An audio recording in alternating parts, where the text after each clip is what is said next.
Hello dear students, I am doctor Jay Shirpara, your biology teacher. आप सबका आज के लेक्चर में स्वागत करता हूँ। आज हम पढ़ने वाले कुछ ऐसे यूनिक ऑर्गेनिजम्स के बारे में जिनको कोई भी किंगडम के अंदर क्लासिफाइड नहीं किया गया। इनकी प्रॉपर्टीज, इनके कैरेक्टरिस्टिक्स कुछ ऐसी थी जिस वजह से इनको 5 में से कोई भी किंगडम में स्थान नहीं मिला।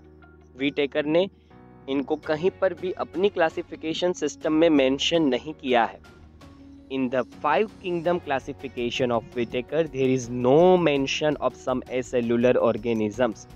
विटेकर ने इन ऑर्गेनिजम्स के बारे में अपने क्लासिफिकेशन में कुछ भी मेंशन नहीं किया, क्योंकि ये ऑर्गेनिजम्स एसेल्युलर थे। एसेल्युलर का मतलब है जो सेल ही नहीं है। ऐसा माना जाता है एटलीस्ट लिविंग होने के लिए आपका एक सिंगल सेल होना तो ज़रूरी ही है, जबकि ये तो सेल ही नहीं थे। इनके पास कोई सेल्यूलर कंटेंट नहीं है, ना ऑर्गेनेल्स है, ना न्यूक्लियस है, ना राइबोसोम जैसी ऑर्गेनेल्स है। इस वजह से शायद इनको कहीं पर भी जगह ना मिली, इसलिए इनको अनक्लासिफाइड ऑर्गेनिजम्स भी हम कहते हैं। Viruses, viroids, prions and the lichens, कई लोग लीचेंस भी प्रोनाउंस करते हैं, वो अनक्लासिफाइड ऑर्गेनिजम्स के अंदर जनरली हम इंक्लूड करते हैं। ये ऑर्गेनिज्म कौन से, कोई फर्क नहीं पड़ता होगा। ये तो सब हमारी सिस्टम से कि हम ऑर्गेनिजम्स को क्लासिफाइड करते हैं प्लांट किंगडम में, एनिमल किंगडम में, प्रोटिस्टा में, मोनेरा में। क्या इन ऑर्गेनिजम्स को पता होगा कि हमने इनका क्लासिफिकेशन सिस्टम बना रखा है?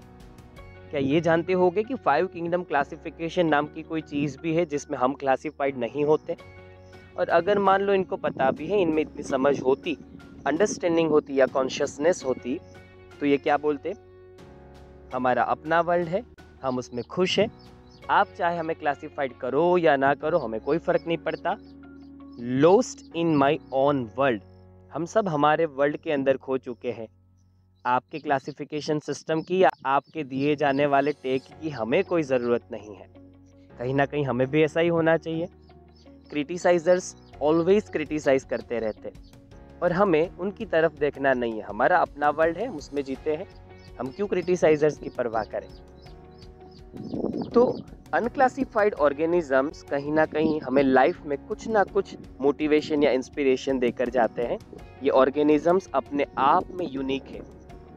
इनकी फीचर्स, इनके कैरेक्टर्स कैसे होंगे कि हम इनको नॉन लिविंग भी नहीं बोल पा रहे और इनको लिविंग भी नहीं बोल पा रहे, कहीं क्लासिफाइड भी नहीं कर रहे और ये भी नहीं कह पा रहे कि ये नॉन लिविंग है। हम सबसे पहले शुरुआत करने वाले हैं वायरस के बारे में। इस लेक्चर में हम वायरस के बारे में डिटेल स्टडी करेंगे।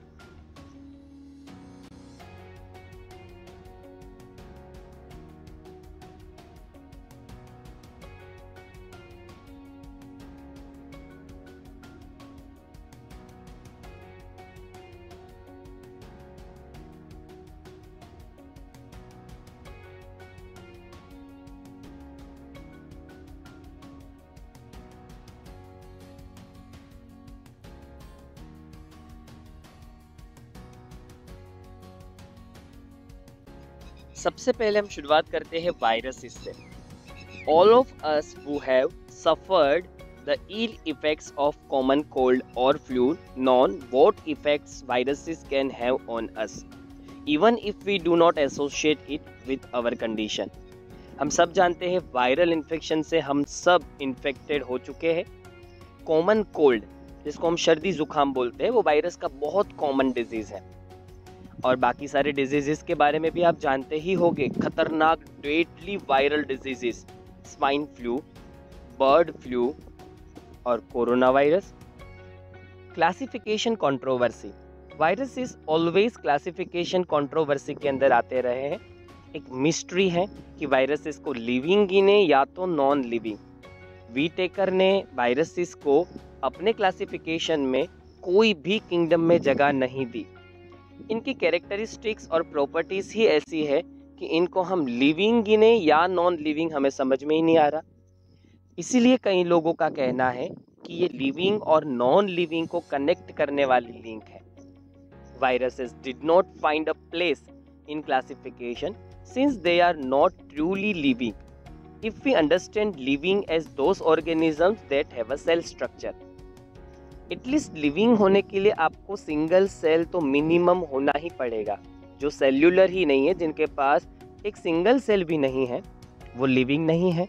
वायरसेस सेल्यूलर स्ट्रक्चर शो नहीं करते और इसी वजह से इनको ट्रूली लिविंग नहीं कहा जा रहा।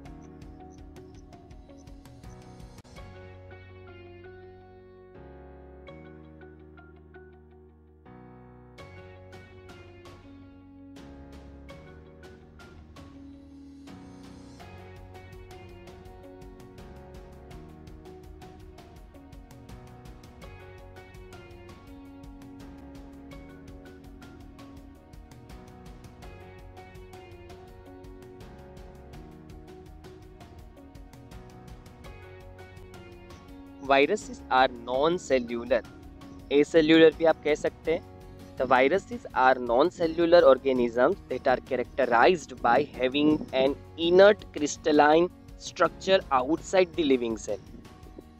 ये inert crystalline structure है, सेल स्ट्रक्चर फॉलो नहीं करते, सेल स्ट्रक्चर शो नहीं करते, नॉन सेल्यूलर है।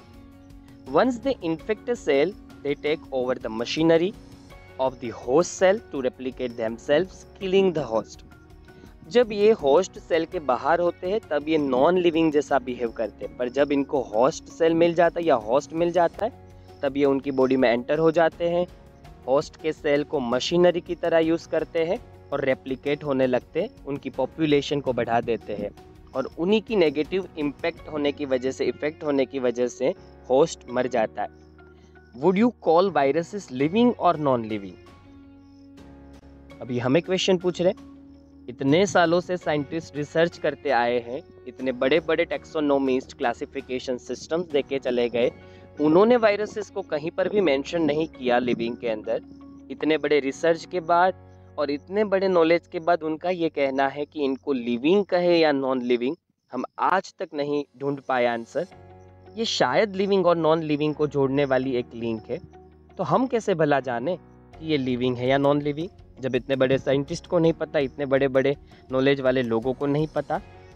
तो कहीं ना कहीं एक क्वेश्चन के ज़रिए वो हमसे ये पूछना चाहते हैं, ये क्यूरियोसिटी जनरेट करवाना चाहते हैं कि लिविंग की डेफिनेशन क्या हो सकती है। हो सकता है कि आज का जो यूथ है वो आने वाले वक्त में वायरसेस की मिस्ट्री खोज निकाले और उसके लिए ज़रूरी है कि उनके दिमाग में क्यूरियोसिटी प्रोड्यूस की जाए, और ये क्वेश्चन शायद इसीलिए दिया गया है।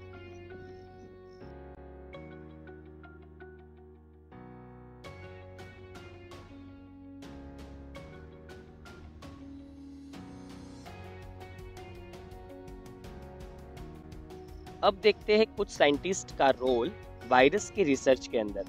सबसे पहले साइंटिस्ट है Pasteur. The name virus that means venom और poisonous fluid was given by Pasteur. Pasteur ही वो साइंटिस्ट थे जिन्होंने वायरस को नाम दिया। ये जो वायरस नाम मिला वो पास्चर ने दिया था। इस नाम का एक्चुअल मीनिंग होता है जो जहरीला है, जो वेनोमिक है, या तो जो पॉइजनस फ्लूइड है।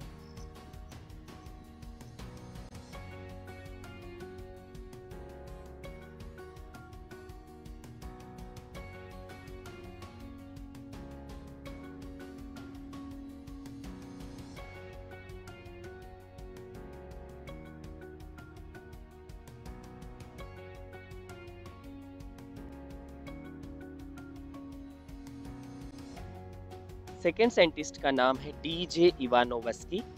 1892 में उन्होंने रिकॉग्नाइज किया कि टोबैको प्लांट के अंदर कुछ सर्टेन माइक्रो ऑर्गेनिजम्स का ग्रुप, माइक्रोब्स, मोज़ेइक नाम का डिजीज करता है। मोज़ेइक डिजीज का मतलब होता है लीव्स के ऊपर येलो स्पॉट्स का डेवलप होना।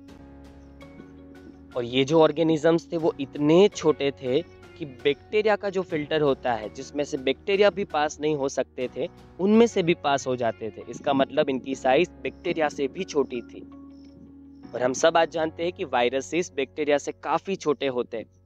He recognized certain microbes as causal organism of the mosaic disease of tobacco. These were found to be smaller than bacteria because they pass through bacteria-proof filters.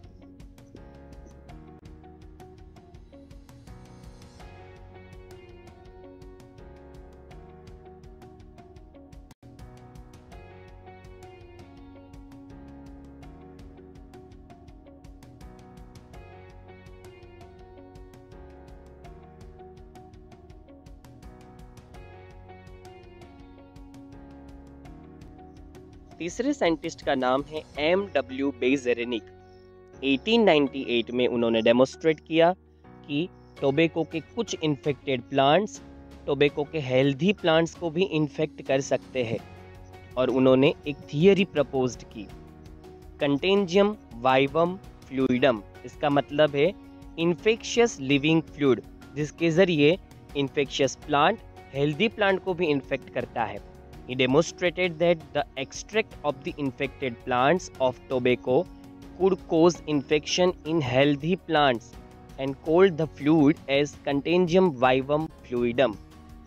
तो इन्होंने क्या notice किया था, अगर tobacco के infected plants का extract निकाल के आप हेल्दी प्लांट के ऊपर स्प्रिंकल करते हैं तो उनमें भी इन्फेक्शन स्टार्ट हो जाता है।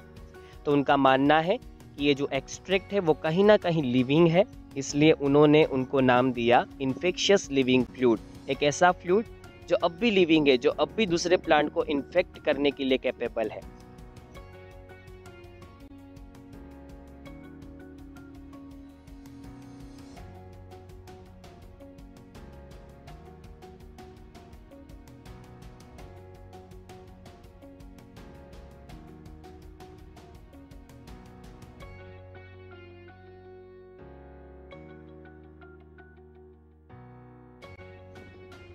फोर्थ साइंटिस्ट का नाम है W.M. Stanley.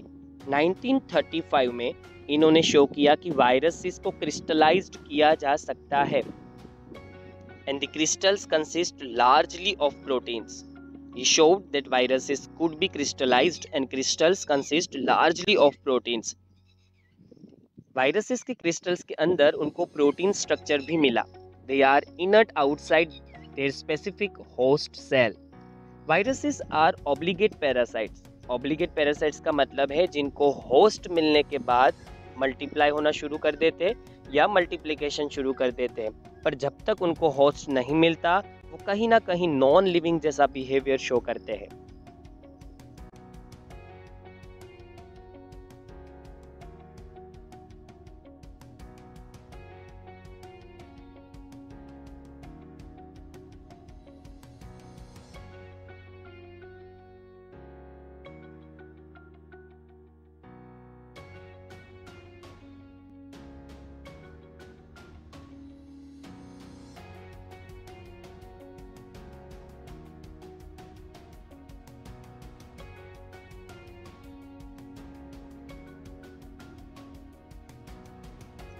Structure of viruses. अब बात करते हैं वायरसेस के स्ट्रक्चर की। In addition to proteins, viruses also contain genetical materials that could be either RNA or DNA. वायरसेस में दो ही सब्सटेंसेस होते हैं, सिर्फ और सिर्फ दो मटेरियल से पूरा वायरस फॉर्म हो जाता है। एक प्रोटीन जो एक्चुअल में उनका प्रोटेक्टिव लेयर या तो एनवलप फॉर्म करता है, और मेन जो है वो है उनका जेनेटिकल मटेरियल, वो या तो आरएनए होगा या तो DNA.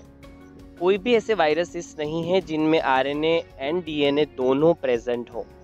No virus contain both RNA and DNA, दोनों में से कोई एक जेनेटिकल मटेरियल होगा। अगर आरएनए है तो ऐसे वायरसेस को आरएनए वायरसेस कहेंगे, अगर जेनेटिकल मटेरियल वायरसेस के अंदर डीएनए है तो ऐसे वायरसेस को डीएनए वायरसेस कहेंगे। A virus is a nucleoprotein and the genetic material is infectious। यहाँ फिगर में आपको मैंने दिखा रखा है वायरसेस न्यूक्लियोप्रोटीन है। क्यों? क्योंकि उसके पास प्रोटीन का एनवलोप है। देखिए एनवलोप प्रोटीन, एनवलोप ये सब प्रोटीन से बनता है जो प्रोटेक्टिव लेयर है, और न्यूक्लियो वर्ड आया है जेनेटिकल मटेरियल से, क्योंकि उनके पास या तो आरएनए है या तो डीएनए है जो न्यूक्लिक एसिड है, इसलिए वहाँ से वर्ड न्यूक्लियो लिया। और एक और सब्सटेंस भी है जो प्रोटेक्शन देता है वायरसेस को, जो एनवलप फॉर्म करता है, वो है प्रोटीन, इसलिए वर्ड बन गया न्यूक्लियोप्रोटीन। प्रोटीन इन्फेक्शियस नहीं है। वायरसेस का जो पार्ट इन्फेक्शियस है, जिसकी वजह से इन्फेक्शन होता है, वो है जेनेटिकल मटेरियल। तो वायरल जीनोम वो डीएनए या तो आरएनए दोनों में से कोई एक होगा, वो एक्चुअल में इन्फेक्शियस है।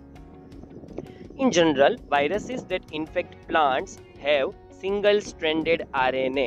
आपको खास याद रखना है नीट के लिए, जो प्लांट्स को इन्फेक्ट करते हैं वो वायरसेस सिंगल स्ट्रैंडेड आरएनए से बने हुए होते हैं। उनके पास आरएनए की एक सिंगल स्ट्रैंड ही होती है, डीएनए की तरह डबल स्ट्रैंड नहीं। जबकि viruses that infect animals have either single और डबल स्ट्रैंडेड आरएनए और डबल स्ट्रैंडेड डीएनए। पर जो एनिमल्स में इन्फेक्शन करते हैं वो वायरसेस डबल स्ट्रैंडेड आरएनए से बनते हैं, या तो उनके पास डीएनए की भी डबल स्ट्रैंड होती है। यही रीज़न है कि प्लांट में जो डिजीज़ या तो इन्फेक्शन करते हैं वो वायरसेस एनिमल को इन्फेक्ट नहीं कर सकते, और जो एनिमल में इन्फेक्शन करते हैं या डिजीज़ कोजिंग है वो प्लांट्स के लिए पैथोजेनिक नहीं होते, क्योंकि दोनों के अंदर जेनेटिकल मटेरियल डिफरेंट होता है।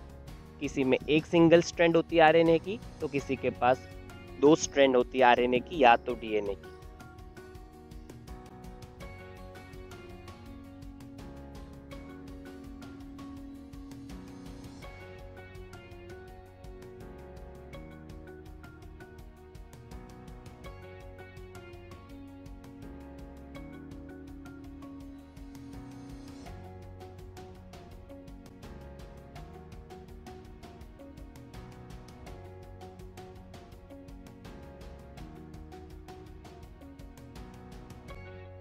वायरसेस सिर्फ और सिर्फ प्लांट्स, एनिमल्स, ह्यूमंस को ही इन्फेक्ट करते हैं ऐसा नहीं है। वायरसेस बैक्टीरिया में भी इन्फेक्शंस करते हैं। वो इतने छोटे होते हैं कि बैक्टीरिया की बॉडी में एंटर हो जाते हैं, मल्टीप्लिकेशन करते हैं और उनकी वजह से बैक्टीरियाज की डेथ हो जाती है। ऐसे वायरसेस को बैक्टीरियोफेज वायरसेस और फेज वायरसेस और बैक्टीरियल वायरसेस के नाम से जाना जाता है। ये वायरसेस के अंदर जो जेनेटिक मटेरियल होता है वो डबल स्ट्रैंडेड डीएनए होता है, जो आपको खास याद रखना है। आप सब जानते हैं कि बैक्टीरियल डिजीजेस की वजह से ह्यूमन पॉपुलेशन को बहुत ज़्यादा हार्मफुल इफ़ेक्ट्स हुई है। आज भी वो इफ़ेक्ट जारी है। बैक्टीरियल डिजीजेस के सामने प्रोटेक्शन के लिए ह्यूमंस ने एंटीबायोटिक्स डिस्कवर की। हम सब जानते हैं कि वो काफ़ी इफ़ेक्टिव रही काफ़ी सालों तक, पर आज धीरे धीरे उसकी जो इफ़ेक्टिवनेस है, उनकी जो पोटेंसी है वो कम होती जा रही है। इवोल्यूशन की वजह से बैक्टीरिया अब डेवलप हो चुके हैं और हमारी दवाइयों की उनके ऊपर कोई इफ़ेक्ट नहीं हो रही।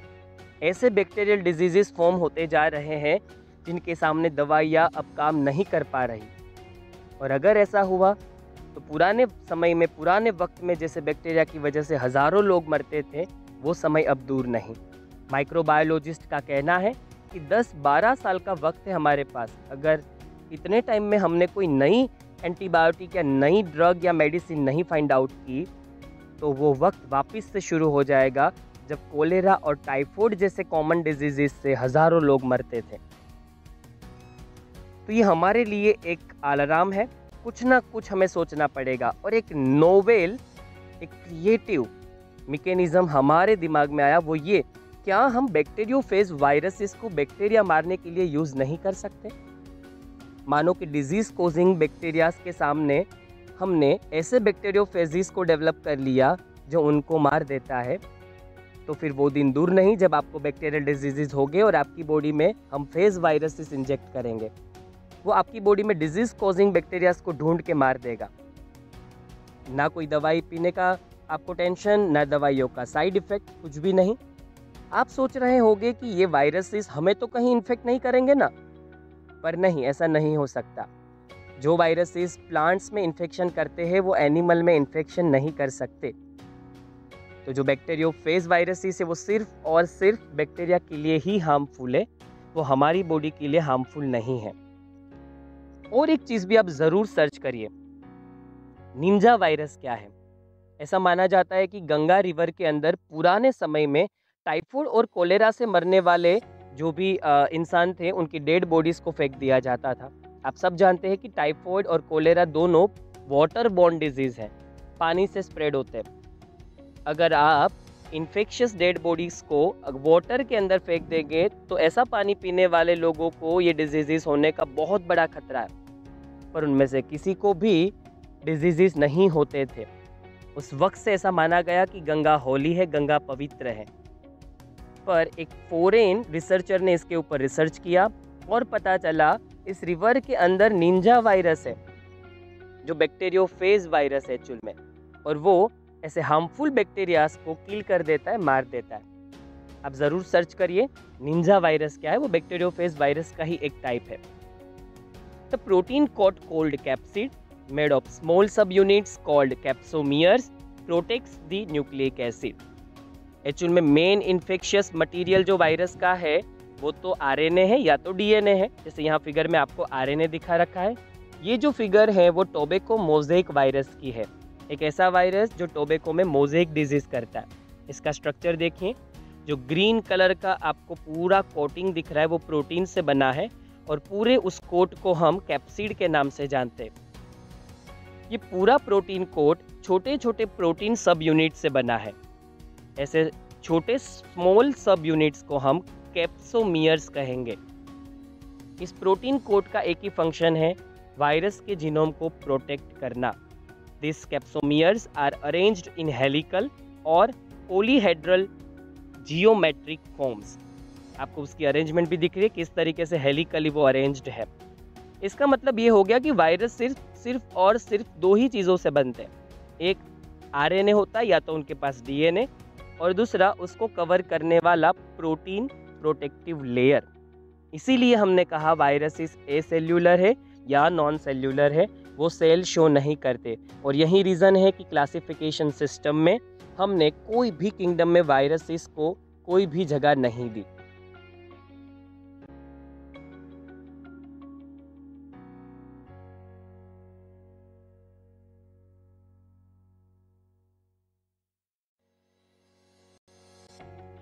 ह्यूमंस के अंदर कुछ वायरल डिजीजेस जो है कॉमन, चलिए उनके बारे में समझते हैं। मम्स सबसे पहला डिजीज है मम्स।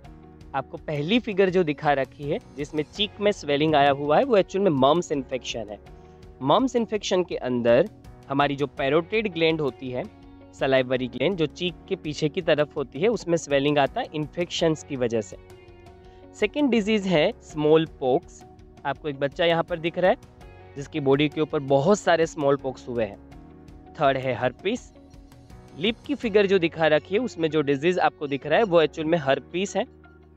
इन्फ्लुएंजा जिसके बारे में आप सब जानते होंगे, यहाँ पर मैंने आपको फिगर दिखा रखी है इन्फ्लुएंजा की कि कुछ वायरसेस हमारे रेस्पिरेटरी ट्रैक में एंटर हो रहा है। इन्फ्लुएंजा को कॉमन फ्लू के नाम से भी जानते हैं। सर्दी जुकाम जिनकी वजह से होता है वो वायरस इन्फ्लुएंजा ही होता है।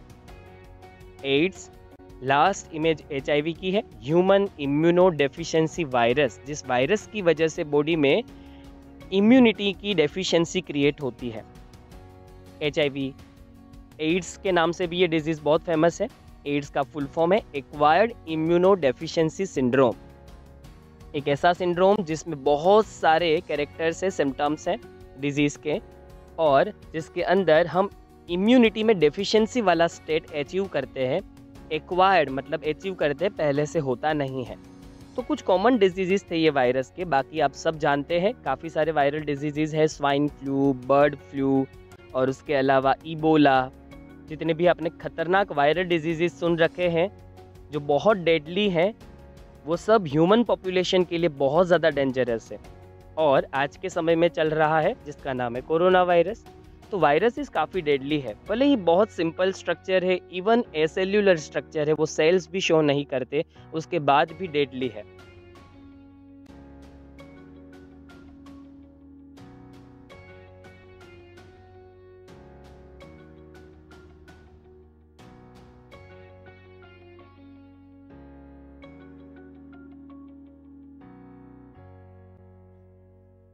प्लांट्स के अंदर अगर वायरल डिजीजेस होते हैं तो प्लांट्स क्या सिम्टम्स शो करते हैं? उस सिम्टम्स से चलिए देखते हैं। Mosaic formation. मोज़ेक फॉर्मेशन का मतलब होता है लीव्स के ऊपर येलो स्पॉट्स डेवलप हो जाना। पहली ही फिगर आपको जो टॉप पे दिख रही है स्लाइड की, वो है मोज़ेक फॉर्मेशन की, जिसमें कुछ लीव्स के ऊपर येलो स्पॉट्स डेवलप हो चुके हैं। लेफ्ट साइड आप देखिए कॉर्नर पे, वो लीफ रोलिंग का एग्जाम्पल है, जिसमें लीव्स के अंदर रोलिंग हो जाता है। जो बॉटम पे आपको फिगर दिख रही है स्लाइड में, वो कर्लिंग की है, जिसमें कुछ लीव्स से उनमें कर्लिंग हो गया है। येलो इंक का फोटो मैंने नहीं रखा क्योंकि येलो इंक के अंदर आप सब जानते हैं कि लीव्स येलो हो जाते हैं। When clearing, right side corner पे आपको एक सिंगल लीफ दिख रहा है जो रेडिश कलर का है, उसको देखिए। उसमें वेन्स बहुत ही क्लियर कट दिख रही है। वेन क्लियरिंग में वेन्स बहुत क्लियर हो जाती हैं। इस सिम्टम्स का नाम इसीलिए वेन क्लियरिंग है। ड्वार्फिंग का मतलब होता है छोटा रह जाना प्लांट का, लेंथ का नहीं बढ़ना।